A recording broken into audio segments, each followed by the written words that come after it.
नमस्कार दोस्तों, स्वागत है आपके YouTube channel top trending GK में। दोस्तों इस वीडियो में देखने वाले हैं यूपी पुलिस री एग्ज़ाम जो आज आपकी 24 अगस्त को हुआ है पहली शिफ्ट में।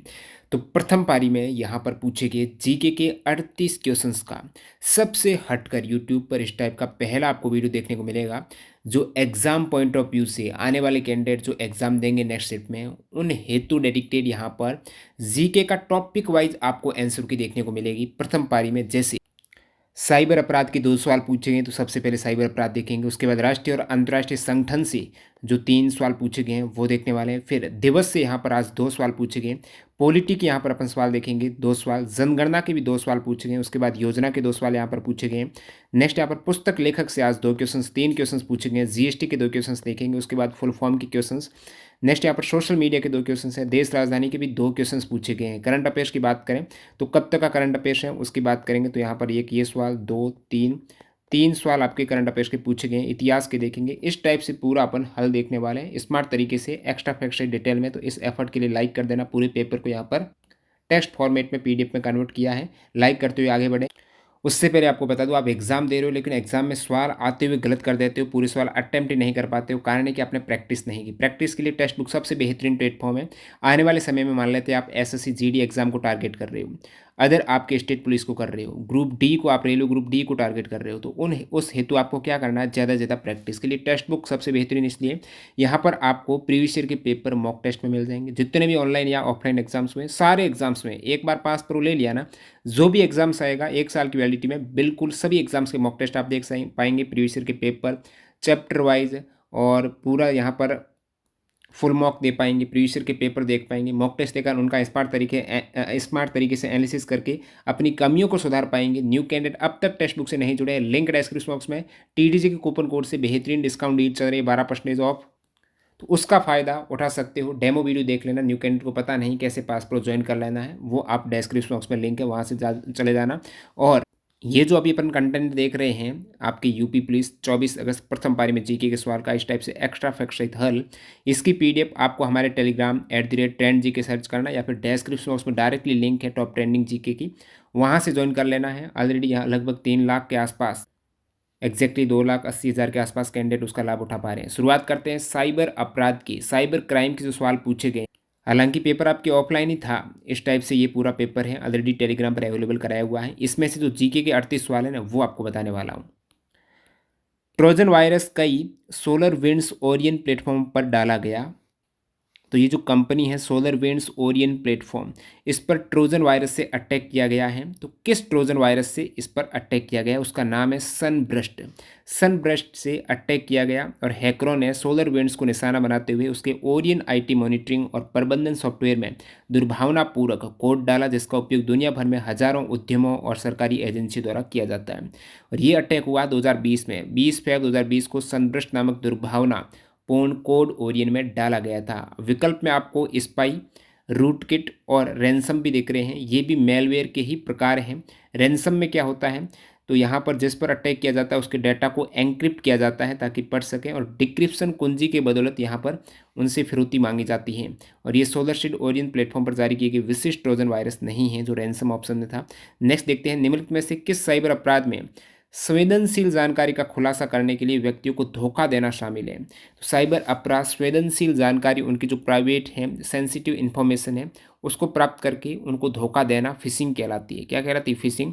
साइबर बुलिंग है, किसी को ऑनलाइन है गाली गलौज करना, वो साइबर बुलिंग हो जाएगी। मालवेयर एक तरीके से वायरस वगैरह होते हैं। हैकिंग तो आपको पता ही है। नेक्स्ट वाला देखते हैं, राष्ट्रीय और अंतर्राष्ट्रीय संगठन से अच्छे खासे सवाल पूछे जा रहे हैं। सवाल पूछा, कौन सा संगठन दुनिया के सबसे गरीब विकासशील देशों को ऋण और अनुदान प्रदान करता है? कौन सा देश है दुनिया के विकासशील डेवलपिंग कंट्रीज को लोन देता है? कौन सा ऑर्गेनाइजेशन है? वर्ल्ड बैंक देती है डेवलपिंग कंट्रीज को लोन। विश्व बैंक की बात करें तो गठन 1944 में होता है, हेडक्वार्टर वाशिंगटन डीसी में है। 2 विश्व बैंक की इंस्टीट्यूट है, एक तो आपके आईबीआरडी, एक आईडीए है। और जो आईडीए की स्थापना 1960 में होती है। और अंतर्राष्ट्रीय विकास संघ जो इसमें ऑप्शन में नहीं था, ये विश्व बैंक का सहयोगी संगठन है, अंतर्राष्ट्रीय विकास संघ, जो सबसे गरीब विकासशील देशों को शून्य ब्याज दरों पर दीर्घकालिक ऋण प्रदान करता है, आईडीए। ठीक है। नेक्स्ट है भारतीय तकनीकी और आर्थिक सहयोग कार्यक्रम का उद्देश्य, तो ये राष्ट्रीय संगठन भारतीय तकनीकी और आर्थिक सहयोग का कार्यक्रम है आईटीईसी, इसका क्या उद्देश्य है? इसका उद्देश्य हो जाएगा आपकी तकनीकी सहायता एवं प्रशिक्षण प्रदान करना, आईटीईसी का उद्देश्य है, जो कि भारत सरकार द्वारा संचालित एक द्विपक्षीय सहायता कार्यक्रम है। दो देशों के मध्य सहायता किस प्रकार टेक्नोलॉजी को साझा करके टेक्निकल असिस्ट और ट्रेनिंग देकर की जाती है, और इसमें 158 देशों को यहाँ पर कवर किया जा रहा है। नेक्स्ट अपन सवाल देखते हैं, कौन सा अंतर्राष्ट्रीय समझौता ओजोन परत के क्षरण के लिए जिम्मेदार? ये भाई कल भी पूछा गया था आपके 23 अगस्त को भी, इस टाइप से अपन ने स्मार्ट एनालिसिस किया था लास्ट में दोनों शिफ्टों का। उसमें था अनेक पदार्थों के उत्पादन को चरणबद्ध तरीके से समाप्त करके ओजोन परत का संरक्षण करने पर केंद्रित है। कौन सा अंतर्राष्ट्रीय समझौता है ओजोन परत के संरक्षण से संबंधित है? इनमें से आपके मॉन्ट्रियल प्रोटोकॉल है ना, ये करेक्ट है। मॉन्ट्रियल प्रोटोकॉल ओजोन परत को क्षीण करने वाले पदार्थों के बारे में अंतर्राष्ट्रीय संधि है, और इस संधि को खोला गया था 1987 में, प्रभावी हुई है 1989 से। जैसे पेरिस समझौता, क्योटो प्रोटोकॉल, जिनेवा कन्वेंशन, इन सभी पर भी अपन फोकस डालते हैं क्योंकि ये भी इंपॉर्टेंट है सभी। एक यहाँ पर और कुछ एक्स्ट्रा ऐड करते हैं, जैसे एक UNFCCC यानी यूनाइटेड नेशंस फ्रेमवर्क कन्वेंशन और क्लाइमेट चेंज के लिए कन्वेंशन है। ये अनौपचारिक रूप से पृथ्वी शिखर सम्मेलन के रूप में जाना जाता है, जो 1992 में रियो डी जेनेरियो में हुआ था। पेरिस समझौता ऑप्शन में था, पेरिस जलवायु समझौता, ये ठीक है, जलवायु परिवर्तन के खतरे को कम करने के लिए पेरिस समझौता। और ग्रीन हाउस गैस उत्सर्जन को कम करना इसका उद्देश्य है। 22 अप्रैल 2016 को साइन हुआ। क्योटो प्रोटोकॉल जो विकल्प में था, क्योटो प्रोटोकॉल है ग्लोबल वार्मिंग है, जो वैश्विक तापमान बढ़ रहा है ना, उसके कारण जलवायु परिवर्तन को रोकने हेतु क्योटो प्रोटोकॉल, क्योटो जापान की सिटी, और 11 दिसंबर 1997 को अपनाया गया था। और नेक्स्ट यहाँ पर रामसर सम्मेलन की बात करें तो नम भूमि, आर्द्र भूमि के संरक्षण के लिए रामसर कन्वेंशन। मॉन्ट्रियल प्रोटोकॉल जो आपको दे रखा था ओजोन परत के संरक्षण के लिए। जेनेवा समझौता है, दो देशों के मध्य यदि युद्ध होता है उस दरमियान, जब दो देशों के बीच युद्ध के दौरान कोई सैनिक है, नागरिक है, यदि सीमा पार दुश्मन के पास चला जाता तो उसकी सुरक्षा है, उस पर अंतर्राष्ट्रीय कानून लागू होगा। किसी देश अन्य देश में चला गया, दोनों देश में युद्ध हो रहा है, और दूसरे दुश्मन देश के उनको पकड़ लिया है, उनकी सीमा में चला गया है, तो फिर प्रिजनर ऑफ वॉर है, सैनिक को कहा जाएगा, और उस पर कोई उस देश का अधिकार नहीं रहेगा। अब दिवस से जो आज 2 सवाल पूछे गए हैं, एक सवाल है विश्व कला दिवस कब मनाते हैं? विश्व कला दिवस मनाया जाता है 15 अप्रैल को। दिवस से 1-2 सवाल फिक्स हैं, सभी दिवस की याद रख लो, गिने चुने 100 दिवस आपको रटने होंगे। हर वर्ष किस दिन को अंतर्राष्ट्रीय निरस्त्रीकरण और अप्रसार जागरूकता दिवस मनाया जाता है? अंतर्राष्ट्रीय निरस्त्रीकरण दिवस और अप्रसार जागरूकता दिवस मनाते हैं 5 मार्च को। 5 मार्च को मनाया जाने वाला अंतर्राष्ट्रीय निरस्त्रीकरण और अप्रसार जागरूकता दिवस वैश्विक जनता की समझ को गहरा करने में भूमिका निभाता है कि कैसे निरस्त्रीकरण प्रयास शांति और सुरक्षा को बिना हथियार के सशस्त्र संघर्ष को रोकना है। इस हेतु यहाँ पर दिवस 5 मार्च को। पॉलिटी के सवाल देख लेते हैं कितने पूछे गए। पॉलिटी का सवाल है कि भारतीय संविधान का अनुच्छेद 352 मुख्य रूप से संबंधित है। आपको लग रहा है ये फेक नहीं है, सभी के आज के पेपर से ही टाइप किए गए हैं। यहाँ पर आप देखेंगे इन पेपर में से ही ये सारे सवाल हैं। आज आपको देखे होंगे आपने सवाल, पीडीएफ वगैरह, ये ओजोन संरक्षण वाला हो गया, सभी टाइप किए गए हैं। अनुच्छेद 352 मुख्य रूप से संबंधित है। राष्ट्रीय आपातकाल का अनुच्छेद है 352, राष्ट्रीय आपातकाल की उद्घोषणा। अब आपातकाल की बात हो रही है तो 3 प्रमुख आर्टिकल आते हैं। राष्ट्रीय आपातकाल जो अब तक 3 बार लगाया गया है, तो आर्टिकल 352 के तहत। राज्यों में आपातकाल जो राष्ट्रपति शासन होता है आर्टिकल 356 के तहत, और वित्तीय आपातकाल जो अब तक नहीं लगाया एक बार भी, आर्टिकल 360 के तहत। तो 3 आपातकाल है। भारत में वित्तीय आपातकाल घोषित करने का अधिकार किसके पास है? वित्तीय आपातकाल घोषित करने का अधिकार राष्ट्रपति के पास है। आर्टिकल 360 के तहत वित्तीय आपातकाल लागू किया जाता है। अब तक एक बार भी नहीं हुआ है, और भारत में 3 बार राष्ट्रीय आपातकाल हुआ है ना। सबसे पहले आपातकाल 1962 में भारत चीन युद्ध के दौरान, दूसरा आपातकाल है 1971 में पाकिस्तान युद्ध के दौरान, और तीसरा और सबसे लंबा आपातकाल चला था 1975 से 1977 तक इंदिरा गांधी के नेतृत्व वाली सरकार में ये आपातकाल है वो चलाया गया था। नेक्स्ट यहाँ पर आपका सवाल है जनगणना से 2 सवाल पूछे। एक सवाल है मेगा शहर वे शहर हैं जिनकी जनसंख्या किससे अधिक है? मेगा सिटीज़ में जनसंख्या यदि 10 मिलियन से अधिक है तो वो मेगा सिटी कहलाएगी। ऐसी 6 सिटी हैं mega cities, Delhi, Mumbai, Bengaluru, Chennai, Kolkata, Hyderabad 10 million plus है। जन्म या एक और जनगणना का एक तरीके से जनसंख्या का पूछा सवाल, जन्म या आप्रवासन के माध्यम से जनसंख्या में प्रवेश करने वाले लोगों की संख्या का उत्प्रवास या मृत्यु से इसे छोड़ने वाले लोगों की संख्या के बराबर होने वाली स्थिति, यानी जितने लोग देश में आ रहे हैं उतने ही लोग चले जा रहे हैं, तो जीरो डेवलपमेंट हो रहा है जनसंख्या में। यानी यहाँ पर शून्य जनसंख्या वृद्धि हो रही है, चाहे बाहर से लोग आए या फिर जन्म लें या फिर बाहर जाने वाले लोग, इन दोनों को बैलेंस करने पर शून्य जनसंख्या वृद्धि होगी। योजना से सवाल की बात करें, सवाल पूछा गया है महिलाओं और SC/ST समुदायों में उद्यमिता को बढ़ावा देने के लिए भारत सरकार द्वारा कौन सा कार्यक्रम शुरू किया गया है? SC/ST समुदाय महिलाओं के लिए कार्यक्रम जो शुरू किया गया है वो स्टैंड अप इंडिया है। कब शुरू किया गया बात करते हैं तो अनुसूचित जाति यानी एससी और एसटी महिला समुदाय है ना, एससी एसटी प्लस महिला समुदाय, इनके आकांक्षी उद्यमियों के सामने आने वाली चुनौतियों को स्वीकार करते हुए जमीनी स्तर पर उद्यमिता को बढ़ावा देने के लिए 5 अप्रैल 2016 को स्टैंड अप इंडिया योजना की शुरुआत की जाती है। प्रमुख 2 उद्देश्य हैं आर्थिक सशक्तिकरण और रोजगार सृजन। स्टैंड अप इंडिया महिला एससी एसटी महिलाओं के लिए।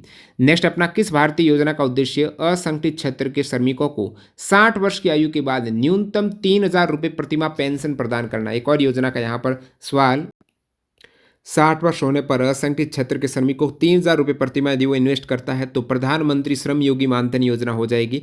प्रधानमंत्री श्रम योगी मानधन योजना आती है 1 फरवरी 2019 को।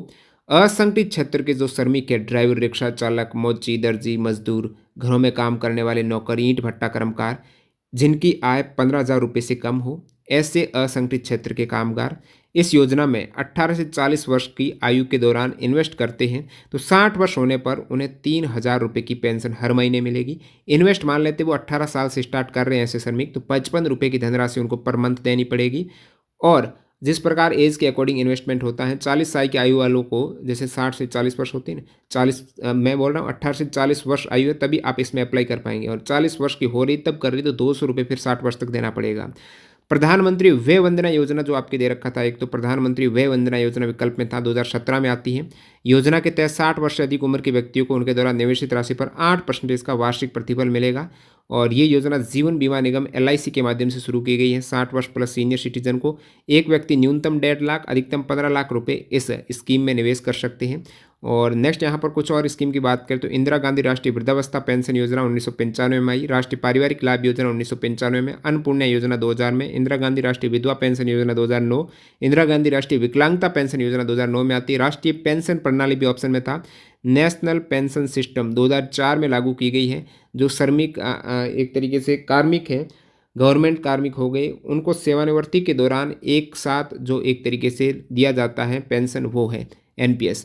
पुस्तक लेखक से सवाल 2-3 सवाल पूछे गए हैं। सवाल है द क्रॉनिकल्स ऑफ नार्निया श्रृंखला किसके द्वारा लिखी गई है? क्रॉनिकल्स ऑफ नार्निया ये जो श्रृंखला है ये C.S. लुइस के द्वारा लिखित 7 बच्चों की पुस्तकों की एक श्रृंखला है। 7 पुस्तकें हैं बच्चों की, the lion, the witch and the wardrobe, prince Caspian, the voyage of dawn treader, the silver chair, the horse and his boy, the magician's nephew, last eat. इस प्रकार की बच्चों की 7 पुस्तकों का श्रृंखला है, C.S. लुइस की है। द क्रॉनिकल्स ऑफ नार्निया बच्चों के लिए। प्रसिद्ध उपन्यास द गॉड फादर किसके द्वारा लिखा गया? गॉड फादर उपन्यास, गॉड फादर उपन्यास मारियो पूजो के द्वारा लिखा गया। मारियो पूजो हो जाएगा, ठीक है, मारियो पूजो द्वारा लिखा गया। ये उपन्यास 1969 में G.P. पुटनाम के संस द्वारा प्रकाशित किया गया था। न्यूयॉर्क शहर और लॉन्ग आइलैंड में एक काल्पनिक माफिया परिवार की कहानी है ये। एक और पुस्तक से आज 3 सवाल पूछ लिए, वही पुस्तक से human right and in human wrongs पुस्तक के लेखक कौन है? ह्यूमन राइट और इन ह्यूमन रॉन्ग है, ये V.R. कृष्णन अय्यर की पुस्तक है, 1990 में आई थी। GST पे सवाल कौन से पूछे आज वो देखते हैं। भारत के GST मॉडल में संरचनाओं की संख्या कितनी है? GST मॉडल आप देखते हो तो 4 टाइप की स्ट्रक्चर आपको देखने को मिलेगी टैक्स में। एक तो शून्य दर है, और दूसरी है कम दर, फिर स्टैंडर्ड रेट जो 18% आप देखते हो, फिर उच्च दर है। तो ये 4 प्रकार की, शून्य, कम, मानक और उच्च दर, इस टाइप से ये 4 GST स्तरीय संरचनाएं। कौन सा GST का सामान्य पोर्टल है? GST की वेबसाइट है तो गवर्नमेंट वेबसाइट है तो .gov.in वाली ही होगी, GST.gov.in।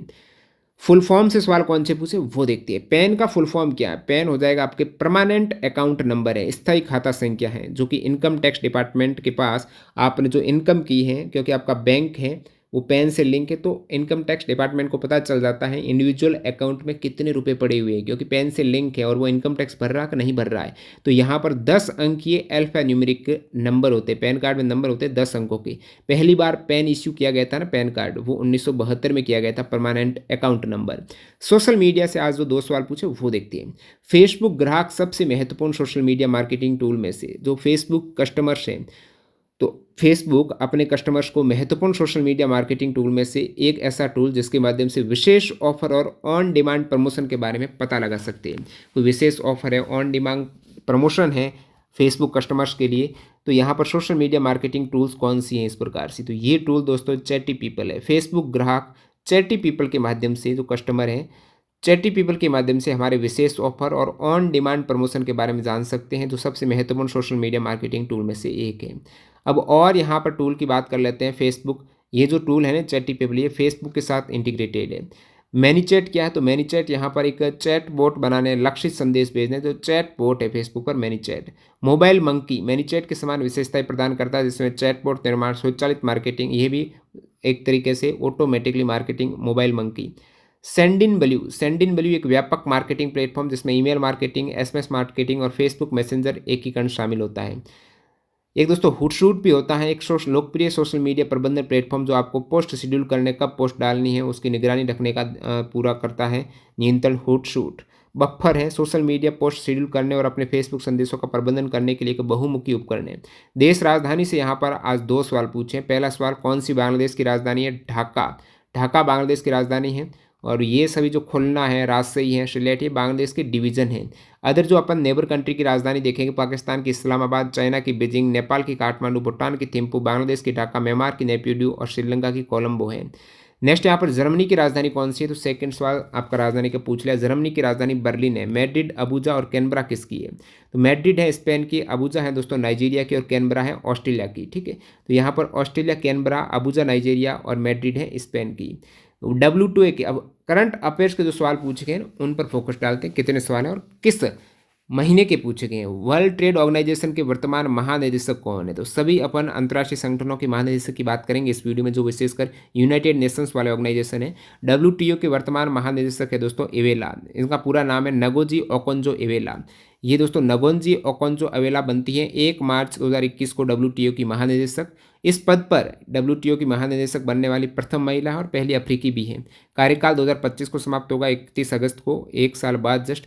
ओकोंजो इवेला एक नाइजीरियाई अमेरिकी अर्थशास्त्री है। ठीक है, अब अदर जो वर्ल्ड यूनाइटेड नेशंस के ऑर्गेनाइजेशन है उनके प्रमुख कौन है? जैसे विश्व बैंक के अध्यक्ष हैं अजयपाल सिंह बंगा। अंतर्राष्ट्रीय निवेश विवाद समाधान ICSID के हैं महासचिव मैग किन्यर। अंतर्राष्ट्रीय वित्त निगम IFSC के प्रमुख हैं मख्तार डियोप।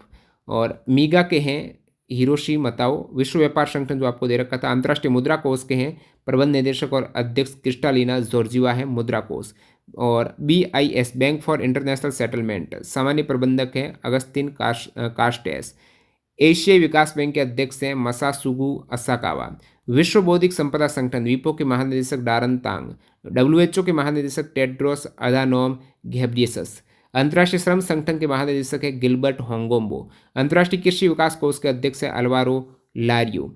यूनिसेफ के कार्यकारी निदेशक है कैथरीन M रसल। यूनिटार संयुक्त राष्ट्र अंतर्राष्ट्रीय प्रशिक्षण और अनुसंधान केंद्र कार्यकारी निदेशक है निखिल सेठ। संयुक्त राष्ट्र पर्यावरण कार्यक्रम के हैं कार्यकारी निदेशक इंगर्स एंडरसन। UNDP के प्रशासक हैं आचिम स्टेनर। और संयुक्त राष्ट्र पूंजी विकास कोष के कार्यकारी निदेशक प्रदीप कुलासूरिया। संयुक्त राष्ट्र व्यापार और विकास सम्मेलन UNCTAD के महासचिव रेबेका ग्रीन्सपैन। संयुक्त राष्ट्र औद्योगिक विकास संगठन के महानिदेशक है गार्ड मुलर। विश्व मौसम विज्ञान संगठन के हैं महासचिव अब्दुल्ला जल मंडोस। और FAO के हैं क्व डोंग्यू। ये प्रमुख अंतर्राष्ट्रीय संगठन के महानिदेशक आपको बताइए। किस संस्था ने रेत और धूल तूफान कृषि में शमन, अनुकूलन नीति और जोखिम प्रबंधन उपायों के लिए एक गाइड शीर्षक से रिपोर्ट जारी की है? तो ये इंस्टीट्यूट है दोस्तों FAO। रेत और धूल के तूफान 17 सतत विकास लक्ष्यों में से 11 को प्राप्त करने में महत्वपूर्ण बाधा उत्पन्न करते हैं, रेत और धूल के तूफान। नेक्स्ट है, हाल ही में किस भारतीय हवाई अड्डे को, ये ऊपर आपका करंट अफेयर का सवाल था नवंबर 2023 का, आपको बता दूं नवंबर 2023 से पूछा। कल आपके मार्च अप्रैल 2024 से थे, आज यहाँ पर 23 के भी आए हैं। 1 दिसंबर 2023 का करंट अफेयर पूछा है। हाल ही में किस भारतीय हवाई अड्डे को यूनेस्को के 2023 ब्रिक्स वर्सेल्स में मान्यता मिली है? किस भारतीय हवाई अड्डे को यूनेस्को के 2023 ब्रिक्स वर्सेल्स में मान्यता मिली है दिसंबर 2023 में? ये हवाई अड्डा दोस्तों केम्पेगौड़ा अंतर्राष्ट्रीय हवाई अड्डा है जो बेंगलोर में है। इसको ये यूनेस्को का 2023 का ब्रिक्स वर्सेल्स अवार्ड दिया गया है। अब हवाई अड्डों की बात हो रही है तो भारत के 34 अंतर्राष्ट्रीय हवाई अड्डे कहाँ पर, उसका नाम क्या है और कहाँ पर है वो ब्रीफली देखो, इंपॉर्टेंट है। छत्रपति शिवाजी अंतर्राष्ट्रीय हवाई अड्डा मुंबई में, केम्पेगौड़ा है बेंगलुरु में, चेन्नई का तो चेन्नई में, सुभाष चंद्र बोस हवाई अड्डा कहाँ पर, कोलकाता में, चौधरी चरण सिंह लखनऊ में, गुरु रामदास अमृतसर में, विशाखापट्टनम में। उसके बाद कन्नूर अंतर्राष्ट्रीय हवाई अड्डा कन्नूर केरल में है। स्वामी विवेकानंद कहाँ पर है, रायपुर में। सूरत ये तो है। देवी अहिल्याबाई होलकर है इंदौर में। कोचीन का हो गया कोच्चि में। सरदार वल्लभ भाई पटेल अहमदाबाद में। इंदिरा गांधी ये दिल्ली में। डाबुलिम हवाई अड्डा, डाबुलिम है गोवा में। और उसके बाद यहाँ पर तिरुवनंतपुरम हो गया, कोयम्बटूर हवाई अड्डा कोयम्बटूर में, कालीकट है, बिजू पटनायक इंपॉर्टेंट है, भुवनेश्वर में है, गोपीनाथ बारडोली अंतर्राष्ट्रीय हवाई अड्डा गुवाहाटी में इंपॉर्टेंट है, गोपीनाथ गुवाहाटी, बिजू पटनायक भुवनेश्वर, लाल बहादुर शास्त्री है वाराणसी में, राजीव गांधी है हैदराबाद में, और फिर यहाँ पर बाबा साहेब अम्बेडकर हवाई अड्डा है नागपुर महाराष्ट्र में, भीमराव अम्बेडकर नागपुर में, शेखुल आलम अंतर्राष्ट्रीय हवाई अड्डा श्रीनगर में, इम्फाल है, जयपुर का हो गया, मदुरई है, और बागडोगरा है सिलीगुड़ी में, जयप्रकाश नारायण है पटना में, जयप्रकाश नारायण पटना में, और मंगलुरु हो गया, चंडीगढ़ हो गया, वीर सावरकर कहाँ पर है, पोर्ट ब्लेयर अंडमान निकोबार में वीर सावरकर। इतिहास के देखते हैं सवाल। विजयनगर साम्राज्य की स्थापना 1336 में किसके द्वारा हुई थी? विजयनगर साम्राज्य की स्थापना हरिहर बुक्का ने की थी, दोनों भाइयों ने की थी, सभी को पता है। दिल्ली सल्तनत का पहला सुल्तान कौन था? दिल्ली का पहला सुल्तान गुलाम वंश के शासक कुतुबुद्दीन ऐबक थे, 1206 से 1210 तक रहे हैं। और यहाँ पर पूरी दिल्ली सल्तनत में 5 वंश हुए हैं ना, गुलाम वंश 1206 से 1290, खिलजी वंश 1290 से 1320, जो गुल खिले तो 16 ट्रिक है ना, गुलाम गुल खिले तो खिलजी तो तुगलक, 16 यानी सैयद डायनेस्टी और लोधी डायनेस्टी, ये आपकी दिल्ली सल्तनत के प्रमुख वंश हैं। इसमें गुलाब वंश सबसे पहले, उसके बाद खिलजी डायनेस्टी 1290 से 1320, फिर तुगलक वंश 1320 से 1414, फिर शेर डायनेस्टी 1414 से 1451, लोधी वंश लास्ट में 1451 से 1526 है। गुलाम वंश के पहले शासक थे कुतुबुद्दीन ऐबक है, उसके बाद आराम शाह, ये सभी गुलाम वंश के अंतिम शासक की बात करेंगे तो केकाबाद है।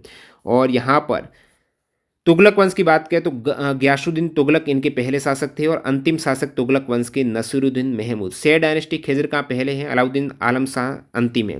लोधी डायनेस्टी बहलो लोधी प्रथम शासक है, उसके बाद सिकंदर लोधी और लास्ट में इब्राहिम लोधी।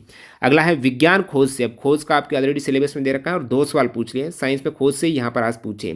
नाइट्रोजन की खोज किसने की है? नाइट्रोजन की खोज दोस्तों स्कॉटिश चिकित्सक डेनियल रदरफोर्ड ने की है। कब की है? रदरफोर्ड ने की है 1772 में नाइट्रोजन की खोज। अदर प्रमुख गैसों की खोज की ओर नजर डालते हैं ताकि इंपॉर्टेंट है आने वाले एग्जाम्स के लिए। ऑक्सीजन की खोज की है जोसेफ प्रिस्टली ने 1774 में। स्वतंत्र रूप से कार्ल विल्हेल्म सील ने ऑक्सीजन की खोज की थी। हाइड्रोजन की हेनरी कैवेंडिश ने 1766 में। CO2 कार्बन डाइऑक्साइड है जोसेफ ब्लैक ने की है। नियॉन की खोज सर विलियम रामसे और मॉरिस ट्रावर्स ने की है 1898 में। ऑर्गन की खोज रामसे और रेलेग ने की है 1894 में। उसके बाद हीलियम की खोज की है दोस्तों यहाँ पर रामसे और पैर थियोडोर क्लेव ने 1895 में। डीएनए की संरचना किसके द्वारा खोजी गई? तो डीएनए की भी खोज से पूछा है, तो डीएनए की संरचना है डबल हेलिक्स मॉडल, वॉटसन और क्रिक ने ये दिया था। डीएनए की 3 आयामी डबल हेलिक्स मॉडल की खोज की थी। और आपको बात करूं डीएनए की पहचान सबसे पहले कब हुई है? फ्रेडरिक मिस्र ने पहली बार 1869 में डीएनए की पहचान की। गुणसूत्रों की खोज सबसे पहले वाल्टर फ्लेमिंग ने की थी 1882 में, गुणसूत्र 1882। अब अर्थशास्त्र के देख लेते हैं सवाल जो पूछा गया है। एक व्यापार घाटे से क्या अभिप्राय है? घाटा कब होता है? जब आयात ज़्यादा करते हो, निर्यात कम करते हो, यानी और देश से आप वस्तुओं को इम्पोर्ट कर रहे हो लेकिन वापस नहीं भेज रहे हो, एक्सपोर्टिंग नहीं कर रहे हो, निर्यात नहीं कर रहे। जब किसी देश के निर्यात उसके आयात से अधिक, निर्यात अधिक है तो दिक्कत ही क्या, आयात निर्यात से अधिक है तब व्यापार घाटा होता है। व्यापार घाटे को यहाँ पर नकारात्मक व्यापार संतुलन कहेंगे। यूपीजी के सवाल नहीं आ रहे, एक आध सवाल आ रहा है, कल भी ऐसा ही देखने को मिला था। और यहाँ पर ये सवाल है, उत्तर प्रदेश में कुश्ती के पारंपरिक रूप का नाम बताइए जिसमें कुश्तीबाज विशेष रूप से तैयार मिट्टी के गड्ढे में अभ्यास करते हैं और अखाड़ा कहते हैं। तो उत्तर प्रदेश में कुश्ती के पारंपरिक रूप का नाम है कुश्ती या पहलवानी कहा जाता है। अब यहाँ पर एक विकल्प में मलखम्ब सिलम्बम, ये जो मार्शल आर्ट दे रखी है उन पर नज़र डालते हैं ये कहाँ की मार्शल आर्ट है। जैसे आपको बता दूं मलखम्ब है ना, ये आपके मध्य प्रदेश का राज्य खेल है मलखम्ब, और प्रभात जोशी पुरस्कार भी मलखम्ब खेल में दिया जाता है। गटका जो मार्शल आर्ट है पंजाब की है, सिलम्बम तमिलनाडु की, थोड़ा हिमाचल प्रदेश की, कलरीपायटू केरला की मार्शल आर्ट है। लाठी खेला पश्चिम बंगाल की है, पंजाब की भी है। सरिता साटक और थांगटा मणिपुर की है, और पाइका उड़ीसा की मार्शल आर्ट, ये प्रमुख मार्शल आर्ट और पारंपरिक खेल आप देख सकते हो। केमल रेसिंग राजस्थान में होती है, इंसु कंवर मिजोरम में होती है, यूबी लाखोई मणिपुर में होती है, ढोप खेल होता है असम में, और ये सभी होरी हबाबा कर्नाटक में, जलीकट्टू तमिलनाडु में, कंबाला बफेलो रेस कर्नाटक में होती है। नेक्स्ट अपन देखते हैं वी मुद्रीकरण से एक सवाल फिक्स है, कल भी आया था एक सवाल प्रत्येक सेट में, आज भी यहाँ पर पूछा है कि किस बैंक ने भारत में विमुद्रीकरण का समर्थन किया? डीमोनेटाइजेशन है, ये आरबीआई ने की है, भारतीय रिजर्व बैंक हो जाएगा। तो यहाँ पर 2016 में जो डीमोनेटाइजेशन है वो आपको भली बात याद है। बाकी सबसे पहले जो विमुद्रीकरण हुआ है ना वो 12 जनवरी 1946 को हुआ था। उस समय आरबीआई गवर्नर, आपको सवाल ऑलरेडी पूछा था, चिंतामन द्वारकानाथ देशमुख थी। उसके बाद 1978 में दोबारा उस समय विमुद्रीकरण हुआ, आईजी पटेल थे आरबीआई के गवर्नर। फिर 2014 में आरबीआई के गवर्नर रघुराम राजन। 2016 में सभी को याद है 8 नवंबर 2016 को नोटबंदी हुई, उर्जित पटेल गवर्नर थी। और फिर 2023 में 2000 के नोट को गायब किया गया। भूगोल और अन्य से अब बाकी सवाल देख लेते हैं। सवाल है पृथ्वी की प्रथम सुपर कॉन्टिनेंट का क्या नाम है? पृथ्वी का पहला सुपर कॉन्टिनेंट है। तो ये दोस्तों हो जाएगा पेंजिया पृथ्वी का पहला सुपर कॉन्टिनेंट है। पृथ्वी का पहला सुपर महाद्वीप का नाम पेंजिया है। पेंजिया एक विशाल एकीकृत महाद्वीप था जिसका अस्तित्व लगभग 250 मिलियन पहले हुआ था। पेंजिया का अस्तित्व हुआ था 250 मिलियन पहले। वर्तमान में मौजूद सभी महाद्वीप एक समय इसी पेंजिया के हिस्सा थे। शुरुआत में पेंजिया ही था, सभी महाद्वीप इसके ही हिस्सा थे। अब जो गोंडवाना आपको विकल्प में दे रखा है ये भी एक पेंजिया का हिस्सा था, ठीक है। नेक्स्ट अपन देखते हैं सवाल, पृथ्वी का एल्बिडो काफी हद तक किससे प्रभावित होता है? एल्बिडो किससे प्रभावित होता है? तो यहाँ पर हो जाएगा पृथ्वी की सतह की प्रकृति से। पृथ्वी की सतह कैसी है? बर्फीली है, रेगिस्तान है, क्या है? एल्बिडो होता क्या, सबसे पहले तो वो जान लो। एल्बिडो का मतलब होता है किसी भी सतह पर कोई सरफेस है उस पर सूर्य की किरणों को परावर्तित करने की कितनी क्षमता है, सूर्य की किरणों को कितनी अवशोषित करेगी और कितनी परावर्तित करेगी, उसकी कैपेसिटी एल्बिडो कहलाती है। और पृथ्वी की सतह जैसे कि बर्फीली है, पानी है, जंगल है, रेगिस्तान है, ये सूर्य की किरणों को अलग अलग मात्रा में परावर्तित करते हैं, तो एल्बिडो इनकी अलग अलग हो जाएगी। बर्फ सबसे अधिक सूर्य की किरणों को परावर्तित करती है, बर्फ सबसे अधिक परावर्तित करती है, इसलिए ध्रुवीय क्षेत्रों का एल्बिडो सबसे अधिक है। जंगल और मिट्टी कम सूर्य की किरणों को परावर्तित करते हैं, इसलिए इनका एल्बिडो कम है। अब एल्बिडो ज़्यादा होने का मतलब है पृथ्वी कम सूर्य की ऊर्जा को अवशोषित करेगी, क्योंकि परावर्तित ज़्यादा करेगी, वापस जैसे ही किरण आई वापस भेज दी। और उस केस में एल्बिडो ज़्यादा है, मतलब परावर्तित किरणों को ज़्यादा कर रही है, तो वो ठंडी रहेगी पृथ्वी। एल्बिडो कम है, जैसे धूल वगैरह मिट्टी है ना, जहाँ रेगिस्तान वगैरह है, वहाँ पर गर्मी बहुत ज़्यादा हो जाती है, क्योंकि वो सूर्य की किरणों को परावर्तित ही नहीं कर पाती है ज़्यादा। तो एल्बिडो कम का मतलब ये है। किस पर्वत को ब्लू माउंटेन कहा जाता है? इसमें से नीलगिरी को ही, नीला है, ब्लू माउंटेन है। नीलगिरी पर्वत पश्चिम घाट के हिस्से के रूप में दक्षिण भारत के तमिलनाडु और केरल राज्य में फैले पहाड़ों की एक श्रृंखला है। नीलगिरी में सबसे ऊंची चोटी डोडा बेटा है। पश्चिम घाट और पूर्वी घाट का मिलन स्थल यहीं पर है। और बाकी यहाँ पर नीलगिरी की बात हो रही थी, एक फोंगपुई चोटी है ना, इसको भी ब्लू माउंटेन कहा जाता है। फोंगपुई चोटी है मिजोरम में, ठीक है। महेंद्रगिरी भारत की पूर्वी घाट की सबसे ऊंची चोटी। अन्नाईमुड़ी पश्चिमी घाट की सबसे ऊंची चोटी। पूर्वी और पश्चिमी घाट नीलगिरी पहाड़ियों पर एक दूसरे से मिलते हैं। गुरु शिखर की सबसे ऊंची चोटी अरावली है और डोडा बेटा है नीलगिरी की, तमिलनाडु में। पृथ्वी की जलवायु प्रणाली के लिए ऊर्जा का प्राथमिक स्रोत, पृथ्वी के लिए ऊर्जा का पहला स्रोत सूर्य ही होगा, कोई दिक्कत नहीं। अंतिम सवाल, साहित्य में नोबेल पुरस्कार, अंतिम नहीं अभी 2 सवाल है लास्ट। साहित्य में नोबेल पुरस्कार प्राप्त करने वाले पहले भारतीय, सभी को पता है, रविंद्रनाथ टैगोर को सबसे पहले 1913 में नोबेल प्राइज दिया गया था उनकी रचना गीतांजलि के लिए। उसके बाद भारतीयों की बात करें, नोबेल प्राइज में अब तक जिनको दिया गया है, चंद्रशेखर वेंकट रमन को 1930 में फिजिक्स का दिया गया है। हरगोविंद खुराना को चिकित्सा में 1968 में मिला। मदर टेरेसा को 1979 में शांति का दिया गया, प्रथम भारतीय महिला है, नोबेल मिला मदर टेरेसा। सुब्रमण्यम चंद्रशेखर को 1983 में भौतिकी का दिया गया। अमर्त्य सेन को 1998 में अर्थशास्त्र का है। वीएस नायपाल को साहित्य का 2001 में दिया गया है। वेंकट रमन रामकृष्ण को 2009 में रसायन का दिया गया। कैलाश सत्यार्थी को 2014 में शांति का और अभिजीत बनर्जी को 2019 में अर्थशास्त्र का मिला है। अंतिम सवाल, वेदों में मानव अधिकार को निम्नलिखित अवधारणा से दर्शाया गया है। वेदों में मानवाधिकार है ना, इसे किस अवधारणा से, किस कंसेप्ट पर दर्शाया गया है? तो वेदों में मानव अधिकार का मतलब समानता।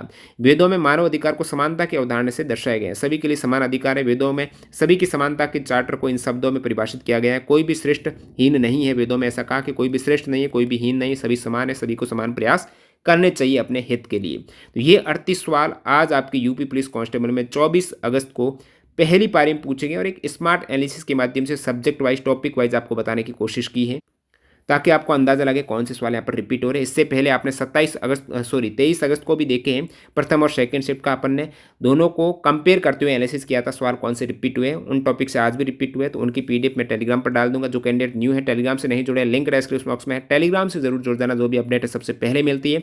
और आप टेक्स्ट बुक की मॉक टेस्ट सीरीज ले ही रहे तो वहाँ पर टीटीजी के कूपन कोड से आपको एक्स्ट्रा डिस्काउंट जरूर ले लेना। मिलते हैं नए वीडियो में, धन्यवाद।